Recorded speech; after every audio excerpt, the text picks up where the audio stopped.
welcome back to my channel. I hope you've been doing really well. I decided to do a book video today, and today I want to talk about one of my favorite types of videos to watch on YouTube, and that is favorite standalone fantasies. Now, as much as I love series, you guys know I love ACOTAR, I love the series, I love Harry Potter, that's the whole series. I just find the series are sometimes really daunting, and it's hard to commit, you know, because if I read the first one and I don't like it, or I'm kind of meh about it, do I continue, do I not continue? So it's always very hard for me. And I actually just really love a good standalone fantasy book. So I thought I'd share some of the ones that I have in my collection and talk about them and why I like them and things like that.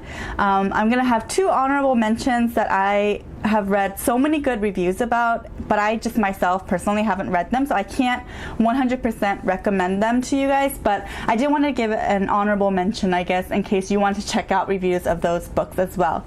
So let's just jump right into it. So the first one is probably my very favorite standalone fantasy, and that is Naomi Novik's Uprooted. Now, I fell into this book in 2016, and ever since I read it, I think I've at least listened to it on the audiobook twice a year. So that's saying a lot. So I actually really like it. I have a little paperback version, and then I like hunted down the hardback version. So the writing is just super beautiful, very lush, and atmospheric. If I had to say one word about this book, it's that it's so atmospheric, and it's very character driven. So there are some weak points in the plot, but the characters, you just fall in love with them so much. So I believe this is set in sometime in, like, I guess medieval Poland, Russia, around that, in that area. And basically there's this evil forest, and I love evil forests. Anytime there's an evil wood or an evil forest as an actual character in a book, it's like, yes. So in this book, the forest is very evil, and it's been like terrorizing the land for years, like centuries. And there's a wizard that lives in this village named Sarkin, but his wizard name is the dragon. And every 10 years, he takes a girl from the village, like a teenage girl from the village, to keep in his tower, and he kind of uses her not in a weird sexual way, but he needs her in order to perform certain magic, I think. I don't want to go into too much detail, so I'm kind of skipping over it, but basically our main character, Agnieszka, gets chosen to be the girl, and it was a complete surprise. Everyone assumed that her best friend would be chosen, but instead it was her, and Sarkin actually chooses her not because he wanted to, but because he senses magic in her. And by law, if you have to train a witch or a wizard if you sense magic in them. That's just like the king's law. So he kind of takes her under his wing. Now, their magic styles are so different. Sarkin is very analytical, kind of cold, scientific, and she is much more of a nature type witch. And so there's a definite clash there as far as when they're training. But it's just so good. There's politics involved. There's the evil forest. There's different types of magic. There's a romance. So the romance does play a very backseat in this story, but it's so good. The romance is so good, and it will leave you unfulfilled. You're gonna go and look at some fan fiction about them, because that's what I did after I finished this book, but it's my absolute favorite. And I will say, though, that this is very character driven. So if you're looking for complex world building, a very detailed magic system, you're not going to get that from here. Agnieszka kind of has a little bit of this special snowflake trope where somehow she's really good at the magic she does, even though she hasn't been trained before. So keep that in mind when you're digging into this book. But overall, I really love it, and I can't say enough good things about it. All right, next is a book by Orsen Scott Card. He is the one that created Ender's Game, but this one is called Enchantment. And again, this is kind of in that Russian, Slavic type folklore. This one much more so than Uprooted. Uprooted just has the place and the setting kind of in there. This one kind of does incorporate more of the folklore, like Baba Yaga, the Ivan, and then like the princess Katerina. So it's almost like a Sleeping Beauty type story. There's a princess who has been enchanted to lay asleep for centuries in this wood, in this forest, I guess, on a pedestal. Ivan is our main character. He is a ancient Russian, I guess, linguistic scholar, I guess you can say, set in modern times. And he when he was young, he kind of traveled to Russia with his parents, and he stayed at his cousin's farm, and he was always like a track runner. And when he was very young, he was running around, and he kind of stumbled onto this pedestal and this like ditch, I guess, in the forest, where he thinks he kind of sees of someone lying there, and he gets really freaked out, and so he kind of just runs away, and he just always tries to forget about it, but it's always been in the back of his mind. And fast forward years now, he is living in America. He decides to go back to Russia to do his he's like working on his master's or his PhD, I think, and he's doing his research there. And he thinks about, you know, what happened, and he kind of says, you know, I must have just been really tired. I was young. I didn't know what I was thinking, but he can't get her face out of his mind, and just the fact that there might have been someone there, and that it was a very weird, magical, something crazy and weird and eerie happening in that forest. So he decides to go back, and that's when things go down. And I will say that this does play into a lot of stereotypes, I guess. There's like the evil witch, like the cackling evil witch, the jaded lover. Not only is a stereotype, but I think the author kind of stretches some of the characters in the folklore a bit too much. I think that's some of the criticisms people say, like Baba Yaga is too much of a caricature of herself. But overall, I still really liked it. I will say though that the princess will get on your nerves so much, but eventually I think Ivan and Katerina, they learn to kind of understand each other and kind of overcome some of their differences. Obviously, they're from completely different time periods, and they're kind of working together to defeat this evil. And it's just really good because it expands different time periods, different cultures, languages, and it's just full of magic and suspense and fun. It's just really fun, and there's a lot of funny parts in this book as well too. So I really, really like this book, and I highly recommend it. Oh, and also for these, both of these audiobooks are pretty good. Like for the Uprooted one, the audiobook narrator has a very, very strong Russian accent, so it kind of throws you off in the beginning, but as you listen to it more and more, I think it actually just adds to the story. It really draws you in. And for this one, it's same thing, kind of has a slight Russian accent. It's a male narrator, but again, it's really, really good. And the voices when they're doing like the different characters are just so funny.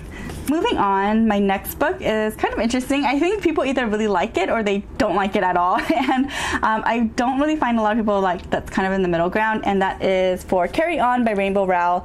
If you read the first book, you know, or not the first book, but in the book Fangirl by Rainbow Rowell, the main character, Kath, writes a fan fiction about her favorite book series, Simon Snow. And Simon Snow is pretty much basically a fan fiction about Harry Potter. They're in a boarding school, they practice their learning magic, there's a female best friend, there's like a rival who's really pale and comes from a really rich family, a very like pure blood type family. Simon himself is kind of like an orphan. He came out of nowhere, but somehow he's the chosen one. So it's like this play on the chosen one trope, where Harry Potter takes that seriously, and Simon Snow, it's kind of like Rainbow Rowell kind of flips it on its head. So he's like the worst and most horrible chosen one. And so I really liked it though. I thought it was super cute. I think you just can't compare it to Harry Potter. I think if you read it thinking that it's kind of like fan fiction of Harry Potter, then it's okay. But if you're thinking it's going to be on the same level, then you're going to be sorely disappointed. It's nowhere near Harry Potter. But I love the relationship that he has with his best friend, Penelope. I like that Penelope is a person of color. Simon's just so special. He's just like this awkward... I don't even know how to describe him. He's just a little awkward snowflake. I really like him.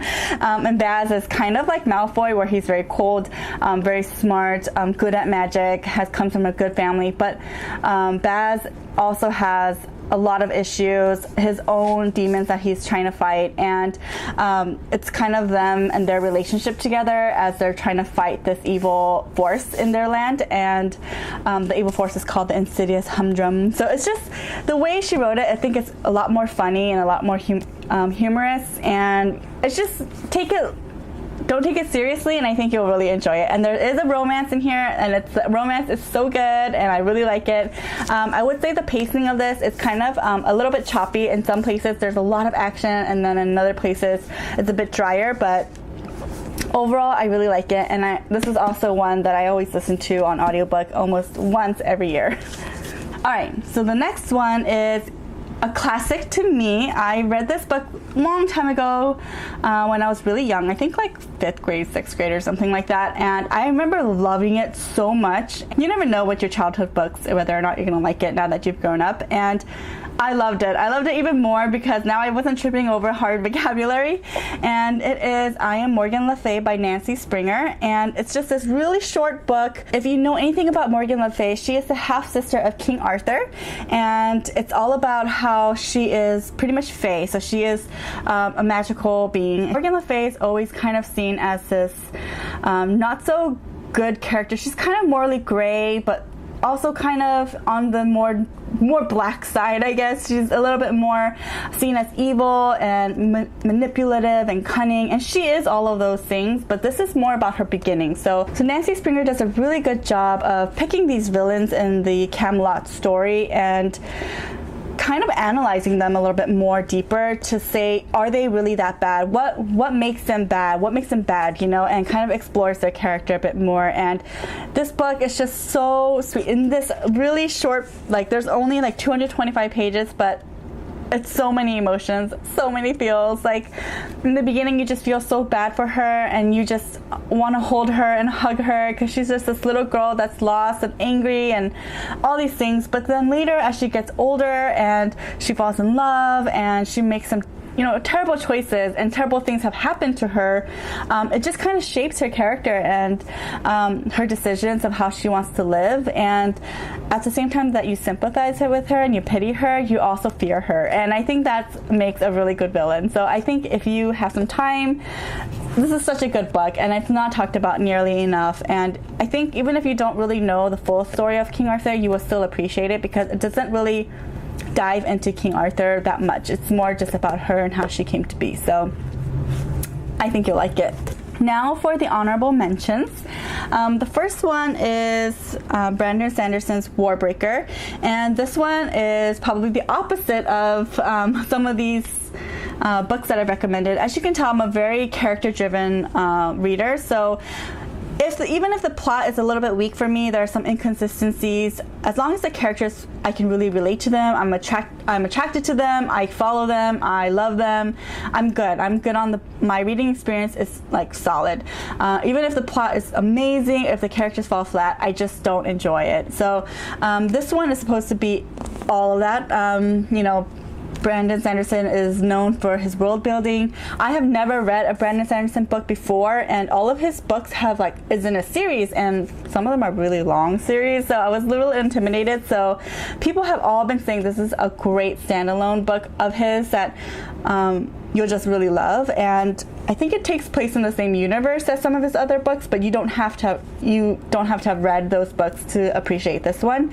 And basically it's something about the magic system being tied with color, I think is how it's supposed to be. I'm not exactly sure. Honestly, I haven't read this either, so that's why I'm not really recommending it, but I wanted to mention it just because the reviews have been so good. So yeah, so check that one out. There's not really much I can say about it because I don't like to know too much about the story before I read it. So the next one is one that I think everyone that I follow has talked about and has listed as their #1 favorite, Standalone. And I don't know why I'm not reading it. I believe I've had this book for about 2 years now, sitting on my TBR shelf, and I just haven't read it. I think it's just when I hype up a story so much in my head, like I'm too scared to read it. I don't know.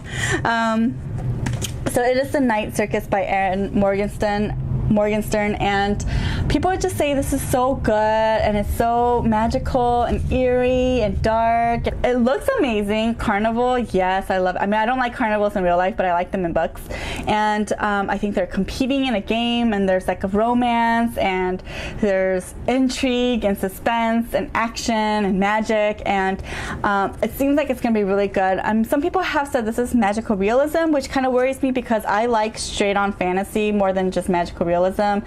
Like, I've read some magical realism books, and I just generally don't like the way those are normally narrated, like that very ethereal way of narration. I'm not a big fan of, but I don't know, people have said this is so good, so I have big expectations, and I think that's why it's taken me forever to kind of read it. But so yeah, those are my standalone fantasy recommendations, I guess, besides those last two.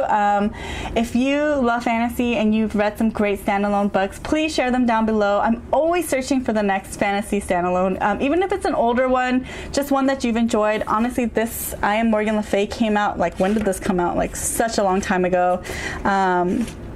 2001. It was copyrighted 2001, you know, and I still love it, and I still think it's great even to this day. So please recommend ones that you've read. I'd love to check those out. So thank you so much for watching, and I'll see you in my next one. Bye.